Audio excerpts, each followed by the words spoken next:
என்றார். அவரை காட்டிக் கொடுத்த யூதாசும் அவரோடு நின்று கொண்டிருந்தார். நான் தான் என்று இயேசு அவர்களிடம் சொன்னதும் அவர்கள் பின்வாங்கி தரையில் விழுந்தார்கள். யாரை தேடுகிறீர்கள் என்று இயேசு மீண்டும் அவர்களிடம் கேட்டார். அவர்கள் என்றார்கள்.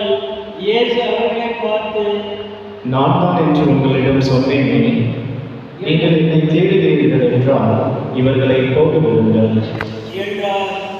நீ என்னிடம் ஒப்படைத்தவர்களும் எவரையும் நான் இழந்து விடவில்லை என்று அவர் கூறியிருந்தது இவ்வாறு நிறைவேறியது. சீமோன் பேதுருவிடம் ஒரு வாள் இருந்தது. அவர் அதை குருவி தலைமை பொறுப்பின் பணியாளரை தாக்கி அவரது வலது காலை வெட்டினார். அப்பணியாளரின் பெயர் மால்கு. இயேசு பேதுருவிடம், வாளை உரையில் போடு. தந்தை எனக்கு அளித்த துன்பக் கிண்ணத்திலிருந்து நான் குடிக்காமல் இருப்பேனா என்றார். படைப்பிரிவினரும் ஆயிரத்தவர் தலைவரும் யூதர்களின் காவலரும் இயேசுவை பிடித்து கட்டி முதலில் அவரை அண்ணாவிடம் கொண்டு சென்றார்கள்.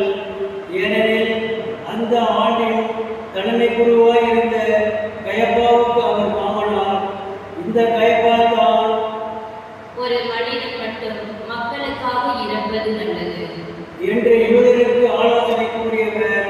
சீமோன் பேதுருவும் மற்றொரு சீடரும் இயேசுவை பின்தொடர்ந்து வந்தனர். அந்த சீடர் தலைமை குருவுக்கு அறிமுகமானவர். ஆகவே இயேசுடன் தலைமை குருவின் மாளிகைக்கு முற்றத்தில் நுழைந்தார். பேதுரு வெளியே வாயிலருகே நின்று கொண்டிருந்தார். அப்பொழுது தலைமை குருவுக்கு அறிமுகமாயிருந்த அந்த சீடர் வெளியே வந்து வாயில் காவலிடம் சொல்லி பேதுருவை உள்ளே கூட்டிச் சென்றார். வாயிலில் காவல் காத்த அந்த பெண்மணி பேதுருவிடம், நீயும் இம்மனிதனுடைய சீடரும் ஒருவன் தானே என்று கேட்டார். பேதுரு இல்லை என்றார். அப்பொழுது குளிராய் இருந்ததால் பணியாளர்களும் காவலர்களும் கரியினால் தீமூட்டி அங்கே நின்று குளிர் காய்ந்து கொண்டிருந்தார்கள். பேதுரு சென்று அவர்களோடு நின்று குளிர் காய்ந்து கொண்டிருந்தார். தலைமை குரு இயேசுவின் சீடரை பற்றியும் அவர்களுடைய போதனை பற்றியும் அவரிடம் கேட்டார். இயேசு அவரை பார்த்து, நான் உலகத்தில் வெளிப்படையாக பேசினேன்.